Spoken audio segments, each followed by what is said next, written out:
Sekitar 2 bulan dari sekarang, kita semua akan kembali merayakan salah satu acara terbesar dalam dunia olahraga, yakni Piala Dunia. Bertuan rumah di 3 negara sekaligus, Amerika, Kanada, dan Meksiko. Pada edisi 2026 ini ada banyak hal yang berubah. Salah satunya mengarah kepada ekspansi slot tim yang akan bermain. Dari yang asalnya 32 negara, sekarang FIFA menambahkannya menjadi 48. Nah, dikarenakan slot negaranya jauh lebih banyak, alhasil pada edisi tahun ini kalian akan menemukan banyak negara debutan. Negara yang siap mencicipi udara Piala Dunia untuk pertama kalinya.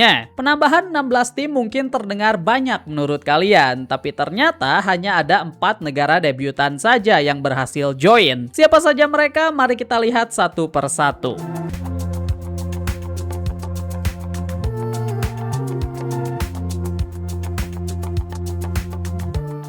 Pertama adalah satu negara yang paling mengejutkan banyak orang, apalagi setelah kalian melihat lokasi dan skala dari negaranya. Cape Verde atau dikenal juga dengan Cabo Verde adalah negara kepulauan di barat Afrika. Kenapa disebut sebagai negara paling mengejutkan? Karena pada babak kualifikasi Afrika, Cape Verde yang termasuk ke dalam grup D berhasil keluar sebagai juara grup, finish di atas negara giant yakni Kamerun. Catatan mainnya juga cukup mengesankan, yakni 7 menang, 2 draw, dan 1 kalah. Banyak orang menunjuk satu nama ketika ditanya kenapa hasil ini bisa diraih. Pedro Leitão Brito, atau yang dikenal juga sebagai Bubista. Beliau adalah mantan pemain dari timnas ini, dan pada tahun 2020 beliau berhasil membangun ulang identitas dan kualitas dari sepak bola Cape Verde. Satu karakteristik yang terkenal dari timnas negara ini mengarah kepada sifat defensifnya yang kuat. Sepanjang kualifikasi mereka berhasil mencetak 16 gol tapi hanya kemasukan 8 gol saja. Tapi bumbu rahasia yang menjadi alasan kenapa mereka meroket mengarah kepada diaspora. Sama seperti timnas Indonesia, Cape Verde selama beberapa tahun terakhir telah melakukan scouting untuk menemukan generasi keturunan mereka di negara lain. Negara Eropa seperti Portugal, Belanda, dan Prancis jadi 3 negara yang punya bibit pemain turunan Cape Verde. Data mengatakan kalau lebih dari setengah pemain timnas negara ini lahir di luar negeri. Dan banyak di antara mereka juga yang bermain di klub ternama. Satu kota yang akan sering kalian dengar dari skuad ini adalah Rotterdam, Belanda. Ada banyak pemainnya lahir di sana dan tumbuh bersama sepak bola Belanda. Belum lagi dari Prancis dan Portugal. Silahkan koreksi kalau salah, tapi pada saat video ini dibuat, dari informasi yang sudah kita gali sana-sini, datanya mengatakan kalau timnas Cape Verde tidak punya satupun pemain lokal. Dalam artian pemain liga lokal di negaranya sendiri. Sekarang ini ranking FIFA untuk Cape Verde ada di 69. Dan di Piala Dunia nanti mereka akan bertarung melawan Arab Saudi, Uruguay, dan Spanyol di grup H. Selanjutnya adalah Uzbekistan yang untuk negara satu ini sebelumnya sudah kita bahas secara mendalam tentang kondisi dan perkembangan sepak bolanya. Jadi silahkan tonton dulu video ini untuk kalian yang penasaran. Tapi berbeda dengan Cape Verde tadi, Uzbekistan adalah satu negara yang membangun dunia sepak bola lokalnya secara natural dan memakan waktu bertahun-tahun bahkan lebih dari 1 dekade. Timnas dengan sebutan Serigala Putih ini sedang berada di generasi emas mereka karena perpaduannya antara pemain veteran dan pemain baru yang terlahir dari sistem pembangunan yang jelas selama bertahun-tahun. Kalian mungkin tahu Abduqodir Kusanov, pemain back Manchester City tersebut adalah gem dari Uzbekistan, dan dia bukanlah satu-satunya pemain gem yang mereka miliki. Pembangunan industri sepak bola di Uzbekistan sudah dilakukan sejak lama, dan program sepak bola mereka termasuk ke dalam salah satu prioritas pemerintah di sana. Melihat sejarah 10 tahun ke belakang, di sana kalian bisa melihat perkembangan sepak bola Uzbekistan dari hasil kompetisi level Asia, mulai dari level muda sampai ke senior. Pada babak kualifikasi Asia, Uzbekistan masuk ke grup A untuk babak ketiga kualifikasi bersama Iran, Uni Emirat Arab, Qatar, Kirgistan, dan Korea Utara. Mengetahui adanya kesempatan emas ini, timnas Uzbekistan berjuang sampai akhirnya bisa mengamankan posisi kedua. Hasil ini sudah cukup untuk membuat mereka lolos ke Piala Dunia secara langsung. Uzbekistan sedang duduk di posisi 50 rank FIFA, dan sebagai debutan mereka akan bermain melawan Portugal, Kolombia, dan DR Kongo di grup K. Negara Asia lain yang menjadi debutan adalah Jordan atau Jordania, yang sama seperti Uzbekistan, mereka melakukannya dengan cara yang natural. Jordan selama beberapa tahun terakhir memang menjadi negara yang progresnya terlihat. Kalian bisa melihat perkembangan mereka mulai dari tahun 2023-an, dan sering kalinya mereka hampir mencatat sejarah sampai sekarang barulah terjadi di edisi 2026. Apa yang menarik dari timnas Jordan adalah bumbu Marokonya yang cukup kental, karena banyak manajemennya yang penuh akan orang Maroko. Sama seperti Cape Verde sebelumnya, Jordan terkenal akan pertahanannya yang kuat dan menjadi senjata utama mereka. Cara mereka bermain terlihat jauh lebih bagus ketika musuh sedang bermain dengan bola. Jordan juga punya beberapa pemain yang berkelas, contohnya seperti Moussa Al-Tamari, yang sekarang ini bermain di Rennes Liga Prancis, dan dia juga bermain sebagai pemain inti. Skenario yang jarang terjadi untuk negara level Asia seperti Jordan. Dari 4 negara debutan yang ada, Jordan bisa disebut sebagai negara yang paling normal. Dalam artian, Jordan adalah negara yang perkembangan sepak bolanya stabil, posisinya selalu berada di pertengahan, skuadnya juga tidak terlalu mengandalkan kekuatan diaspora. Jadi, Jordan adalah salah satu negara yang ketika ada ekspansi slot, maka mereka layak untuk masuk, karena sudah sejak lama posisi mereka tuh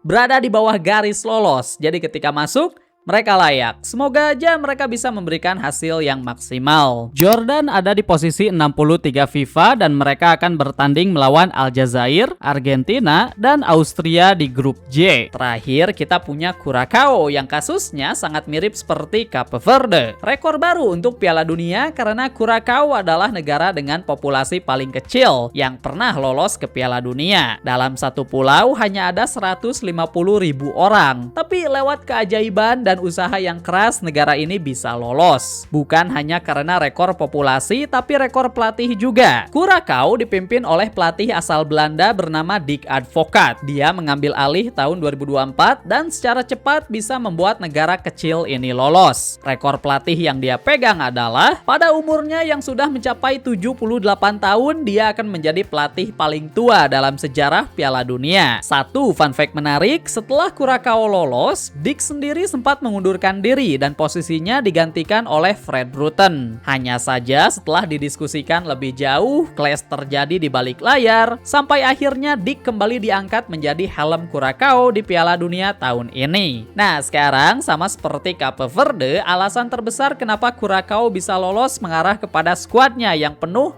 diisi oleh pemain keturunan Belanda. Semua pemain dalam timnas ini bermain di banyak klub Eropa, utamanya di Belanda sana. Satu nama yang paling terkenal adalah Tahith Chong, lalu ada Richard Lee Bazur, dan lainnya. Perjalanan Curaçao untuk lolos bisa dibilang cukup mulus. Pada ronde kedua, mereka mendapatkan hasil yang sempurna. Masuk ke ronde ketiga, mereka juga berhasil mendapatkan hasil yang sempurna. Dengan catatan hanya kebobolan 3 kali saja. Curaçao adalah negara yang bisa lolos dengan sangat cepat, dan melihat bagaimana cara mereka bisa lolos, mungkin akan ada banyak orang yang kurang suka. Curaçao sedang duduk di posisi 82 rank FIFA, dan dalam grup E mereka akan diminta melawan Ekuador, Jerman, dan Pantai Gading. So, dari 4 negara ini menurut kalian siapa yang akan menjadi kuda hitam? Atau mungkinkah salah satu di antara mereka akan memberikan kejutan yang gila?